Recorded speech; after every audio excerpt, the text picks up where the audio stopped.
Lollipop, lollipop, lollipop, lollipop, lollipop, lollipop, lollipop. Live কনসার্টে performance বিতর্কে জড়ানোর পর এবার নতুন গানে নেচে সমালোচনার মুখে পড়েছেন বলিউডের মিউজিক সেন্সেশন নেহা কক্কর। সম্প্রতি ইউটিউবে মুক্তি পেয়েছে নেহার ক্যান্ডি শপ নামের মিউজিক ভিডিও। এই গানে নেহার সঙ্গে কণ্ঠ দিয়েছেন তার ভাই টনি কক্কর। গানটি মুক্তির পর থেকেই চলছে তুমুল সমালোচনা।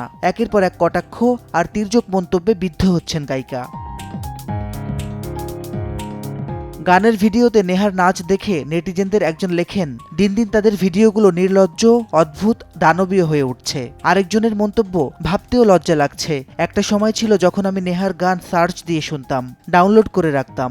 আরেকজন লেখেন, যেমন গান তেমন গায়িকা। কেউ কেউ নেহার গানের স্টেপকে অশ্লীল বলছেন, দেশের সংস্কৃতি নষ্ট করার প্রচেষ্টা বলেও মত অনেকের।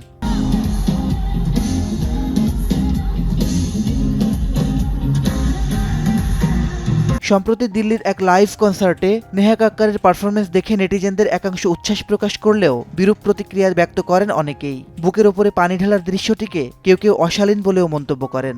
নোংরা, কুৎসিত, বার ড্যান্সার সহ অনেক নেতিবাচক কটাক্ষের মুখে পড়তে হয়েছে গায়িকাকে। যাকে নিয়ে এত চর্চা, সমালোচনার ঝড়, সেই নেহারই কোনো মন্তব্য পাওয়া যায়নি এ প্রসঙ্গে। মাসিদ রণ, সময় সংবাদ।